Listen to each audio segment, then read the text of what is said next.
ચાલો વિદ્યાર્થી મિત્રો, આજે આપણે તમારી સામે નવો પાઠ છે. પહેલો પાઠ એસબે ની અંદર પહેલો પાઠ છેલ્લા આપણો લાસ્ટ પાઠ પૂરો કર્યો. કંપનીની સ્થાપના વિધિ પાઠ આપણે પૂર્ણ કરેલો. હવે આજે કંપનીનો એસબે ની અંદર પહેલો પાઠ એસબે ની અંદર કંપની સેક્રેટરી આ પાઠનું નામ છે. પ્રશ્ન આપણે એવો લઈએ છીએ, સેક્રેટરીનો અર્થ અને એના પ્રકારો. તો પહેલા મિત્રો, સેક્રેટરી એટલે શું એનું તમારે ધ્યાન આપવું પડે. સેક્રેટરી માટે એમ કહેવાય છે કે પહેલા બેઝિક નોલેજ, કે તમે જાણો છો કે પહેલાના ભૂતકાળના સમયમાં ધંધાકીય એકમોનું સ્વરૂપ છે એ અતિ મર્યાદિત હતું, ખૂબ જ ઓછું હતું. મિત્રો તમને ખાસ કહું ને કે પહેલાના વખતની અંદર આપણા માણસ છે એની ખાલી 3 જરૂરિયાત હતી: ખોરાક, પોશાક, રહેઠાણ. આ ત્રણેય જરૂરિયાતો છે એ માણસ પોતાની જાતે સંતોષી લેતો. એટલે એ વખતે બહુ પ્રોબ્લેમ, મુશ્કેલી એવું કંઈ થતું નહીં. દરેક માણસ પોતાની જરૂરિયાતને પોતાની જાતે સંતોષી લેતો. પરંતુ જેમ જેમ નવી શોધખોળો થઈ, સંશોધનો થયા, આ શોધખોળ અને સંશોધન થવાના પરિણામે માનવની જરૂરિયાતોમાં વધારો થયો. માનવની જરૂરિયાત વધી. હવે આ જરૂરિયાત વધી તો એ જરૂરિયાતને સંતોષવાના સાધનો કેવા હતા? તો કે મર્યાદિત. જરૂરિયાત પૂરી કરવા માટેના સાધનો મર્યાદિત હતા. એટલે પરિણામે ધંધાકીય એકમોની શરૂઆત, જેમાં વ્યક્તિગત માલિકી આવી, ભાગીદારી પેઢી છે, કંપની સ્વરૂપ છે, સરકારી એકમો છે. તો જેમ વસ્તુનું ઉત્પાદન વધ્યું, વેચાણ વધ્યું, જરૂરિયાતો વધી, એને પૂર્ણ કરવા માટે નવા અશક્ય પ્રશ્નો, લોટ ઓફ પ્રશ્નો ઊભા થયા. તો આજે આપણે સેક્રેટરીની જરૂરિયાત શું કામ પડી, એના માટેની આપણી આ પ્રસ્તાવના છે કે ધંધાકીય એકમના સ્વરૂપનો, આપણે ધંધાકીય એકમના સ્વરૂપનો વિકાસ થયો અને આ વિકાસને કારણે જરૂરિયાતો, કાર્યોની વધુ છે. જરૂરિયાતો વધી, વધુ કામની જરૂરિયાત પડી. હવે વધુ કામની જરૂરિયાત પડી તો ધંધાનો માલિક એક માણસ હોય તો બિચારો બધા જ કાર્યોમાં પોતાનું ધ્યાન આપી શકે નહીં. પૂરેપૂરું ધંધાની અંદર દરેક ક્ષેત્રમાં, દરેક કામમાં એક વ્યક્તિ છે એ ઇનફ નથી. આપ જાણો છો. તો એ વ્યક્તિ પોતાના કાર્યને હળવું બનાવવા, બીજા વ્યક્તિઓને પોતે કાર્ય સોંપે. તો એમાંથી આપણી આ જે સેક્રેટરી છે એની વિચારધારા છે ને એનો ઉદ્ભવ થયો. તો મિત્રો, સેક્રેટરી એટલે ધંધાનો માલિક છે, એ બધા જ કાર્ય પોતે નહીં કરી શકે.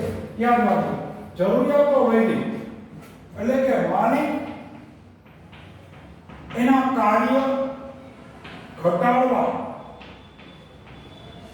અન્ય વ્યક્તિને રાખે. આ અન્ય વ્યક્તિ જે માલિક વતી કાર્ય કરતો હોય, જેને આપણે સેક્રેટરી તરીકેના નામથી ઓળખવામાં આવે છે. તો મિત્રો, સેક્રેટરી આ એક સામાન્ય રીતે કહો ને તો ધંધાના માલિક વતી જે કાર્ય કરતો હોય, માલિક વતી જે લખાણ કરતો હોય, માલિક વતી જે જાહેરાત કરતો હોય, તો એને આપણે સામાન્ય અર્થમાં સેક્રેટરી કહેવાય. હવે આપણે કાયદેસર રીતે તમે સેક્રેટરીનો અર્થ જુઓ. સેક્રેટરી એક અંગ્રેજી શબ્દ છે. સેક્રેટરી એક અંગ્રેજી શબ્દ પરથી આને લેવામાં આવે છે. આપણે એને ગુજરાતીમાં મંત્રી કહેવાય અથવા તો અંગત સચિવ કહેવાય. મંત્રી અથવા તો અંગત સચિવ. મંત્રી શબ્દ આવે એટલે તરત તમારા મગજ છે એની અંદર નવા વિચારો આવવા માંડે. તમને ખબર છે કે આપણે રાજાશાહીની અંદર રાજાઓના સમયની અંદર મંત્રીઓનું સ્થાન કેવું હતું? અને આપણે કોઈ પણ રાજાને યાદ કરી એની હારે એનો મંત્રી છે ને એનું મહત્વનું સ્થાન છે. ઉદાહરણ તરીકે આપું, આપણે મોગલ બાદશાહ અકબર હતો એ ઇતિહાસમાં અમર થઈ ગયો. આ અકબર છે એની સફળતા મળી. એ અકબરની સફળતા પાછળનું મહત્વનું કારણ શું હતું ખબર છે? એના 9 રત્ન. એમાં 9 રત્નમાંનો એનો એક મંત્રી બિરબલ એનો મંત્રી હતો. તો બિરબલની જે ચતુરાઈ હતી, એને જે કોઠા સૂઝ હતી, કોઈ પણ પ્રશ્નને સોલ્વ કરવાની એનામાં જે આવડત હતી, એને કારણે અકબર ખૂબ સફળ થયો. ચંદ્રગુપ્ત મૌર્યનો મંત્રી હતો ચાણક્ય. હું નામ જે બોલ્યું છે ને, તમે નામ સાંભળો ને ત્યાં તમારા રૂવાડા ઉભા થવા માંડે. ચંદ્રગુપ્ત મૌર્યનો મંત્રી ચાણક્ય એવો તજજ્ઞ હતો કે ચાણક્ય આજથી 700 વર્ષ પહેલા જે એના નિયમો મિત્રો આપ્યા, જે અર્થશાસ્ત્રના સિદ્ધાંતો લખ્યા, એ તમે અત્યારે ભણો છો, હવે ભણવાના છો. તો મિત્રો તમારે અહીંયા લખવાનું, ગુજરાતીમાં જેને મંત્રી કહેવાય, અંગત સચિવ કહેવાય, તો એને આપણે સેક્રેટરી તરીકે ઓળખવામાં આવે. તો આ સેક્રેટરી શું કરતો? તો કે જે રાજા હોય, રાજાઓની રાજ્યમાં પોતે કામ કરતો. રાજ્યનો રાજા એક હોય મિત્રો, રાજ્ય એવડું મોટું હોય, એનો વિસ્તાર એટલો હોય, તો રાજા એક બધા જ વિસ્તાર ઉપર, બધા જ કાર્ય ઉપર ધ્યાન આપી શકે નહીં. તો એ રાજા શું કરે? પોતે પોતાના રાજ્યમાં સૌથી હોશિયાર, નિષ્ણાત, બુદ્ધિશાળી, સાહસિક, નીડર, આવા બધા ગુણ ધરાવતો વ્યક્તિ હોય ને, એને પોતાનો મંત્રી બનાવે. રાજા કરતા ઘણી વખત મંત્રીનું સ્થાન મહત્વનું. રાજા ક્યારેક ઉતાવળમાં ભૂલ કરી શકે. રાજા ભૂલ કરે તો તરત એનો મંત્રી હોય એનું ધ્યાન દોરે. ભૂલ બરાબર સમજાય છે? તો અહીંયા રાજાઓ વતી રાજ્યમાં કામ કરનાર વ્યક્તિ હોય, જેને આપણે સેક્રેટરી તરીકે અથવા મંત્રી તરીકે ઓળખાય. આપણે જે રોમન દેશ છે, વિશ્વની અંદર રોમન નામનો દેશ છે, એમાં રાજાઓ વતી લખાણ કરનાર વ્યક્તિ, જેને સ્ક્રિબા આ શબ્દ પૂછાય છે. સ્ક્રિબા એટલે શું? રોમન દેશમાં રાજાઓ વતી જે લખાણ કરનાર વ્યક્તિ હોય એને સ્ક્રિબા કહેવાય. તો આવા જે વ્યક્તિ હોય છે એ રાજાઓ વતી લખાણ કરે અને એને પ્રજાએ 100% એનું પાલન કરવું પડે. તો આવા વ્યક્તિઓ હોય છે એને આપણે સ્ક્રિબા તરીકે ઓળખવામાં આવે. તો મિત્રો સેક્રેટરીએટ, આ સેક્રેટરી શબ્દ શેના પરથી ઉદ્ભવ્યો? સેક્રેટરીયસ શબ્દ યાદ રાખજો. સેક્રેટરીયસ શબ્દ ઉપરથી સેક્રેટરી શબ્દ છે ને એની ઉત્પત્તિ થઈ. સેક્રેટરી શબ્દની ઉત્પત્તિ શેના પરથી થઈ? સેક્રેટરીએટ આ શબ્દ છે અંગ્રેજી ભાષામાં, એના પછી સેક્રેટરી શબ્દ આવ્યો. માલિકોથી જે પત્ર વ્યવહાર કરે, અત્યારે હાલમાં ધંધામાં માલિકોથી જે પત્ર વ્યવહાર કરે અને ધંધાની અંદર જેનો અંગત રહસ્ય છે માલિકના, આ રહસ્યની જાળવણી કરે. આવા રહસ્ય, જે બધા જ રહસ્યને જાણનાર વ્યક્તિ સેક્રેટરી. સેક્રેટરી એટલે સિક્રેટ એટલે ખાનગી, પ્રાઇવેટ, પર્સનલ. તો જે માલિકના ખાનગી રહસ્ય જાણતો હોય, આવા રહસ્યને જાળવણી કરતો હોય, માલિક પોતે ધંધાની અંદર કાર્ય કરતો હોય, તો આવી વ્યક્તિને સેક્રેટરી તરીકે ઓળખવામાં આવે છે. સેક્રેટરીનો સામાન્ય ખ્યાલ છે. હવે મિત્રો સેક્રેટરીના પ્રકારો. સેક્રેટરીના મુખ્ય 4 પ્રકાર છે. સેક્રેટરીના મુખ્ય પ્રકારો 4 પ્રકાર તરીકે આપણે ઓળખવામાં આવે છે. સેક્રેટરી શબ્દનો પહેલો પ્રકાર છે ખાનગી સેક્રેટરી. મિત્રો ખાનગી સેક્રેટરી કોને કહેવાય? અત્યારે આપણે કોઈ પણ માણસ પોતે જે વ્યવસાય કરતો હોય, વ્યવસાયિક વ્યક્તિ હોય, મોટા પાયે કામ કરતો હોય, તો આવા મોટા પાયે કામ કરનાર વ્યક્તિ હોય એને આખા દિવસનું ટાઈમ ટેબલ, ક્યારે કયા સમયે કઈ મીટિંગમાં જવું, કોની સાથે સમય આપવાનો, કેટલો સમય આપવાનો, આ બહુ સેલિબ્રેટ વ્યક્તિ છે, બહુ પ્રતિષ્ઠિત વ્યક્તિ છે, બહુ મોટા ઉદ્યોગપતિ છે. તો આવા વ્યક્તિ છે એ પોતાનો ખાનગી સેક્રેટરી રાખે, જેને આપણે પર્સનલ આસિસ્ટન્ટ શબ્દ આપણે વાપરીએ છીએ. પર્સનલ આસિસ્ટન્ટ, જેને અંગ્રેજીમાં PA આપણે કહીએ, PA પર્સનલ આસિસ્ટન્ટ. ખાનગી સેક્રેટરી તરીકે જે મોટા ધંધાકીય એકમો ચલાવતા હોય, ખાનગી એકમો ચલાવતા હોય, બહુ મોટા ઉદ્યોગપતિ હોય, બહુ સેલિબ્રિટ વ્યક્તિ હોય, ફિલ્મ કલાકાર હોય, ક્રિકેટરો હોય, તો આવા વ્યક્તિઓ જે ખૂબ લોકપ્રિય છે, તો એને આખા વર્ષ દરમિયાન, આખા વર્ષના દિવસો દરમિયાન, 24 કલાક દરમિયાન ક્યારે કયા સમયે શું કાર્ય કરવું, એની આખી યાદી આવા ખાનગી સેક્રેટરી હોય એ તૈયાર કરી આપે. તો આપણે એમ કહેવાય છે કે કોઈ પણ મોટા વ્યક્તિ, ધારો કે ઉદાહરણ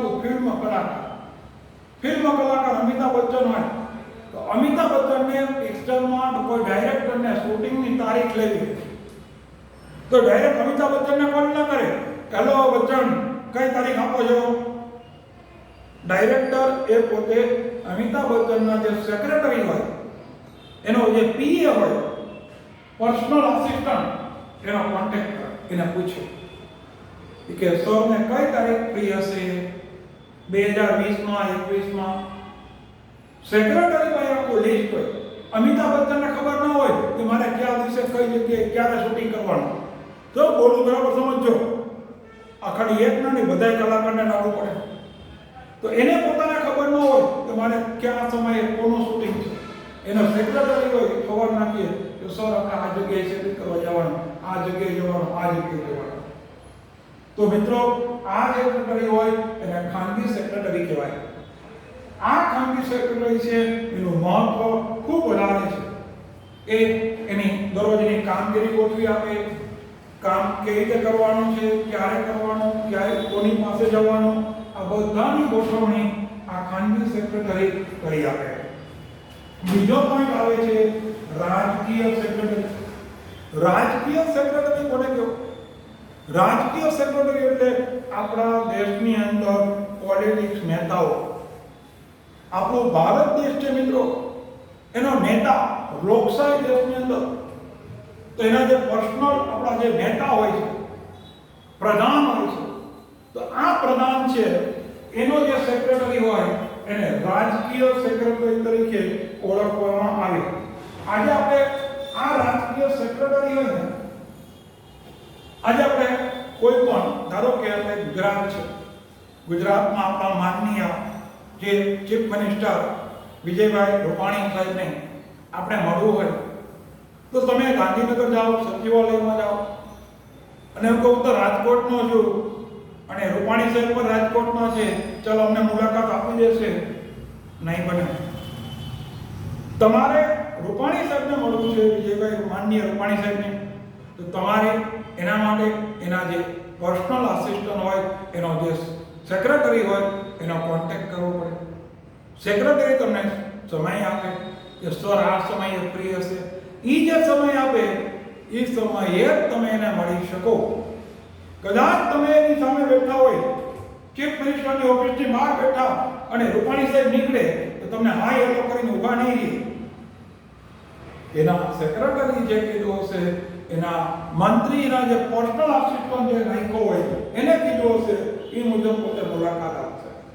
હા, ઇમરજન્સી હોય, આકસ્મિક સંજોગો હોય, તેમાં એકેય નિયમો લાગુ પડતા નથી. તો મિત્રો, રાજકીય સેક્રેટરી છે એનું મહત્વ ખૂબ જ કહેવામાં આવ્યું છે. જે ખાતાનો મંત્રી હોય છે એને આપણે રાજકીય સેક્રેટરી તરીકે ઓળખી શકાય. હવે આપણે આવે છે કંપની સેક્રેટરી. કંપની અત્યારે આપણા દેશમાં મોટી મોટી કંપનીઓ ચાલે, તો આ કંપનીમાં જે લોકો સેક્રેટરી તરીકે કાર્ય કરે, તો આવા જે કંપનીમાં સેક્રેટરી તરીકે જે કાર્ય કરતા હોય એનું કાર્ય ખૂબ વિશાળ હોય. શેર હોલ્ડરનો સાથે પત્ર વ્યવહાર કરવો, રોકાણકારો સાથે પત્ર વ્યવહાર કરવો, સરકાર સાથે પત્ર વ્યવહાર કરવો, સંચાલક મંડળને જાણ કરવી, તો આવા બધા મહત્વના કાર્યો કંપની સેક્રેટરી કરતો હોય. કંપનીના સંચાલકને કોઈ વસ્તુ જાજી ખબર ન હોય. તમામ વહીવટી કાર્ય, તમામ કોરસ્પોન્ડન્ટ, તમામ પત્ર વ્યવહાર કંપની સેક્રેટરી કરે. સેક્રેટરી છે કંપનીનો. અત્યારે સરકારે એજ્યુકેશનમાં તમારે કોઈ પણ કંપનીમાં સેક્રેટરી બનવું હોય તો એની લાયકાત નક્કી કરી. CS 12મા ધોરણ પછી કોમર્સ પછી CS નો કોર્સ કરો. ઘણા લોકો મિત્રોને CS ના કોર્સ વિશે માહિતી ન હોય. કંપની સેક્રેટરી પહેલાના વખતમાં અભણ વ્યક્તિએ સેક્રેટરી બની હતી. જો કે અત્યારે વર્તમાન સમયમાં આવું નથી. અત્યારે તમારે કોઈ પણ મોટી કંપનીમાં તમે ઈચ્છો છો, તમે સેક્રેટરી કે કામ કરવા માંગો છો, ઉચ્ચ હોદ્દા પર રહેવા માંગો છો, તમારે CS નો કોર્સ કરવો પડે. 12મા ધોરણ કોલેજ પછી તમે CS અને C જે રીતે CS કંપની સેક્રેટરીનો કોર્સ 5 વર્ષનો હોય, આ CS નો કોર્સ કરો એટલે મોટી લિમિટેડ કંપનીમાં સેક્રેટરી તરીકેનું કાર્ય તમે કરી શકો. અને પછી આવે છે સામાન્ય સેક્રેટરી. સામાન્ય સેક્રેટરી એક એવી વ્યક્તિ છે મિત્રો કે જે રોજબરોજના કાર્ય કરે. સામાન્ય રીતે રોજબરોજના જે કાર્ય કરતા હોય એને સામાન્ય સેક્રેટરી કહેવાય. ઉદાહરણ તરીકે શેર અથવા તો ડિબેન્ચરની કામગીરી, જે કંપનીમાં શેર અથવા ડિબેન્ચર કેમ બહાર પાડવા, ક્યારે બહાર પાડવા, કેટલા ભાવે બહાર પાડવા, આવી બધી કામગીરી કરતો હોય જે સામાન્ય કામગીરી કરે છે. શેર ફેરબદલીની વિધિ, શેર ફેરબદલીની વિધિ, તમારા શેર કેવી રીતે કોઈને બદલાવા છે, શેર વેચવા માંગો છો, શેર ખરીદવા માંગો છો, તો એના માટે કઈ વિધિ કરવી. તો આવા સામાન્ય સેક્રેટરી હોય એ પોતાનું કાર્ય છે એ કરતો હોય છે. નોટિસ આપવી, નોટિસ આપવી. તમારી કંપનીમાં જે લોકો કાર્ય કરે એને જરૂરી સમયે નોટિસ આપવી. છાપામાં જાહેરાત કરો, તમે નોટિસ આપી શકો. તમારે 12મા ધોરણમાં આનું આખું વધારે આવશે. તો અત્યારે તમારે યાદ રાખવાનું કે સેક્રેટરી તરીકે આટલા કાર્યો તમારે કરવા પડે છે. તો મિત્રો આપણો પહેલો પ્રશ્ન, પહેલો પાઠ એસપી ની અંદર એનો આ પ્રશ્ન સેક્રેટરીનો અર્થ અને સેક્રેટરીના પ્રકારો તમને અહીંયા પૂર્ણ કર્યો. તમને સમજાણું હશે. Thank you very much.